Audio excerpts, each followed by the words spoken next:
Good morning. मेरा नाम रामानंद मिश्रा है और बेसिकली बिहार से बिलोंग करता हूँ और दिल्ली 94 में आया था। दिल्ली से आया था, कुछ कमाना था। आया दिल्ली, 850 रुपये की जॉब स्टार्ट किया था और करते रहा और जॉब को क्विट किया था 2003 ईस्वी में, जब मुझे 40,000 रुपये सैलरी मिला। जॉब को क्विट किया करने का रीजन था क्योंकि सपने कुछ बड़े थे और अपना बिजनेस स्टार्टअप किया, जैसे हम लोग करते हैं। जॉब किए, छोटा मोटा कोई व्यापार कर लिए, ट्रेडिशनल बिजनेस कर लिए। हम कहते हैं बिजनेसमैन है, बट वो होता है सेल्फ एम्प्लॉयड। बिजनेस करना शुरू किया, बिजनेस भी बहुत अच्छा चला, लेकिन कहते हैं ट्रेडिशनल बिजनेस में अप एंड डाउन लाइफ की जिंदगी चलता रहता है।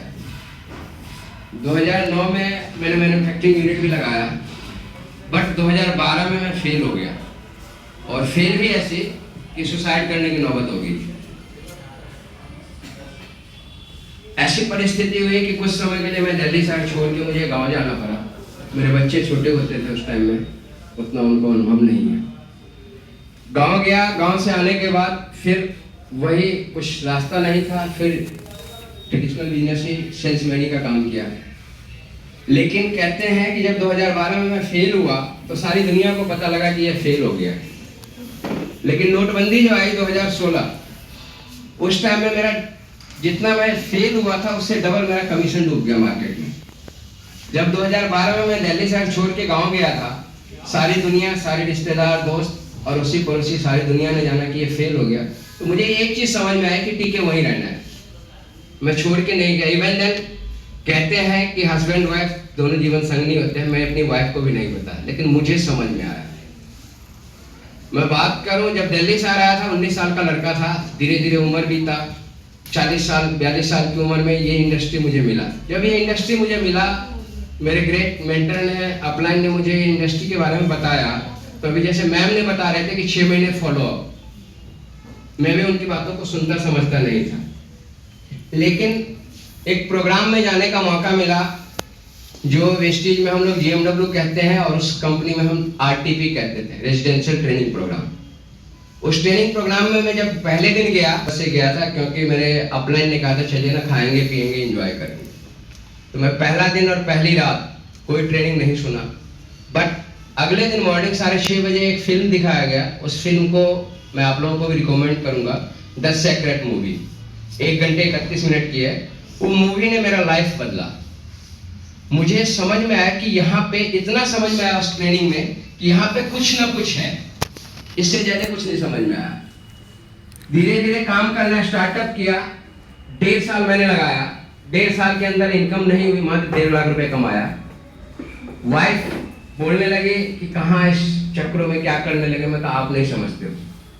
क्यों? क्योंकि डेप्थ मैंने जाना था, प्रॉब्लम समस्या क्या थी मैंने जाना था। 1.5 साल में 1.5 लाख रुपए कमाया, लेकिन इंडस्ट्री क्या होती है इसके बारे में समझ में आया।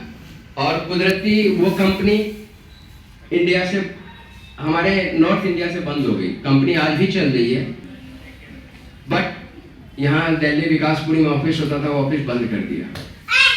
समझ में आ गया था कि डायरेक्ट सेलिंग इंडस्ट्री क्या है, काम करना शुरू किया। फिर उसी दौरान 19 नवंबर 2019 को वेस्टीज को जानने का मौका मिला। मेरे अपलाइन नीरज शर्मा जी थे, उन्होंने मुझे वेस्टीज के बारे में जानकारी दिया। आज अगर बात करूं तो इस सिस्टम को जो अडॉप्ट कर लेगा, जो जान लेगा, अपलाइन रहे ना रहे, कंपनी है, सिस्टम है। आज वो अपलाइन नहीं है। जब अपलाइन थे तो मैं गोल्ड के लेवल पे 3 साल स्ट्रगल किया और अपलाइन गए। उसके 3 महीने बाद मैंने क्राउन किया, गोल्ड से सीधा मैंने क्राउन किया।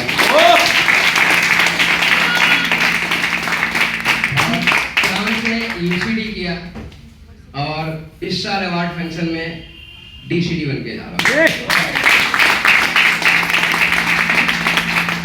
नेक्स्ट ईयर 2027 DCD बनूंगा, 2028 BMCM बनूंगा, 31 दिसंबर 2028। BMCM वो पत्नी होती है यहाँ पे, जिसको साल की इनकम अगर 1 करोड़ प्लस है, वही BMCM बनता है। वो मेरा टारगेट है, लक्ष्य है। क्यों? और आज जो जिस मौके, सुनहरे मौके का जानने का मौका मिला, बर्थडे मनाने का, मेरी 49 की एज हुई। जब हम छोटे बच्चे थे तो उस टाइम में बर्थडे मनाने का प्रथा नहीं था। हमारे बच्चे हुए, हम उनके बर्थडे मनाते थे, हमारा बर्थडे कोई नहीं मनाता था। बट ये सिस्टम की पावर, वेस्टीज के धन्यवाद करता हूं। जब कॉल गया, जब मैं 2025 जनवरी में मैंने क्राउन किया था क्लोजिंग पे, तो कंपनी हमें नहीं इनवाइट कर सकती थी। क्यों? क्योंकि 9 जनवरी को मेरा बर्थडे था और 24 को मनता है और मैं 31 को किया था। सिस्टम में अपडेट नहीं हो सकता था। लेकिन अब इतना इस सिस्टम के भरोसा, कंपनी के ऊपर भरोसा चीज है कि इतना भरोसा है कि इवन देन मरते दम तक जब मैं उस पोजीशन पे होगा तो भी मेरा बर्थडे हर साल मनाया जाएगा। ये चीजें जानने समझने का मौका मिला। और बात करूं ट्रेडिशनल बिजनेस से, लोग गाड़ी घोड़े की बात करते हैं, तो मैं गाड़ी 2007 में भी ट्रेडिशनल बिजनेस में भी लिया था, 2009 में भी लिया, 2007 में वैगन आर लिया, 2009 में इनोवा लिया, 2011 में फिगो लिया, 12 में विस्टा लिया और मैं फेल हो गया। 2009 में मैंने पासपोर्ट बनवाया, 2009 में 19 में एक्सपायर हो गया, कहीं विदेश नहीं जा पाया। लेकिन इस सिस्टम की पावर से 2023 में पासपोर्ट बनवाया और अभी 5 देशों की ठप्पा लग चुकी है। अभी तक इस स्टेज पे मैं अकेले था। 2026 से मेरी धर्मपत्नी भी मुझे साथ देने को तैयार है और इतिहास बनाएंगे ईश्वर की कृपा से। और एक ही चीज कहना चाहूंगा, देखिए हर कोई, जैसे मैम ने जिक्र किया कि हर कोई कुछ ना कुछ करता है। इस सिस्टम को अगर समझ जाएंगे, स्टूडेंट अगर पढ़ाई कर रहा है, पढ़ाई करते हुए भी समझ सकता है। गृहिणी घर में खाना बना रही है, परिवार चला रहे हैं, उस काम को करते हुए इसको समझ सकता है। बस समझने के लिए यहाँ से सोच, थॉट प्रोसेस निकालना पड़ेगा। कोई व्यापारी व्यापार कर रहा है, कोई जॉब करने वाला जॉब कर रहा है।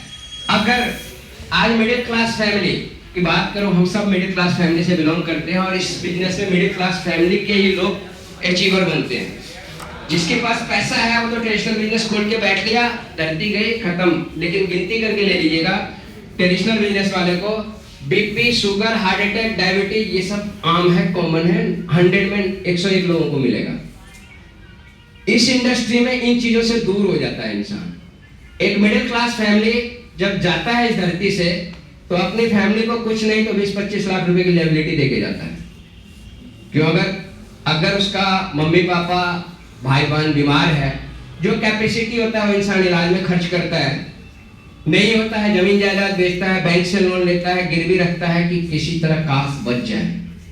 लेकिन एंड में पैसा भी जाता है और जान भी जाता है।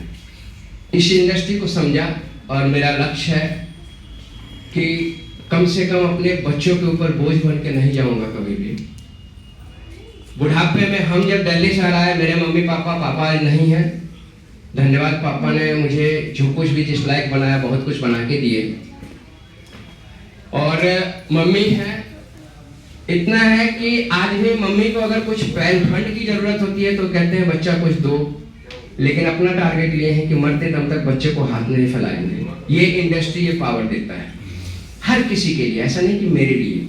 हाँ, टाइम लगता है। जब मैं इस इंडस्ट्री को शुरू किया था तो मेरे मैडम ने कहा क्या करने लगे। मैंने एक ही शब्द उनको कहा कि देखो, मैंने 20 साल ट्रेडिशनल बिजनेस किया, जिस इंडस्ट्री को किया उस इंडस्ट्री में 20 साल के बाद मैं डिफीट बन गया, फेल्योर बन गया, चोर बन गया। बट इस इंडस्ट्री में मैं ही नहीं, मेरा खानदान आगे ही बढ़ेगा। तो थैंक यू।